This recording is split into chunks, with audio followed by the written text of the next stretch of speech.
আজকে কি কি রান্না করছি তোমাদের দেখিয়ে দিই। এখানে আছে এক সসপ্যান ভাত,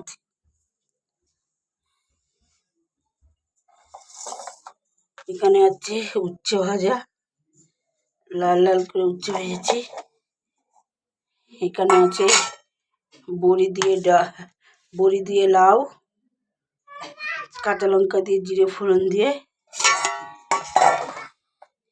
এখানে আছে কুমড়ো সিদ্ধ আর ডিম সিদ্ধ।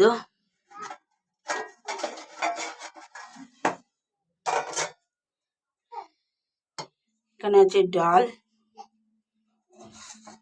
আর এখানে আছে ঝিঙে দিয়ে আলু দিয়ে রুই মাছের ঝোল। এই হলো আজকে রান্না।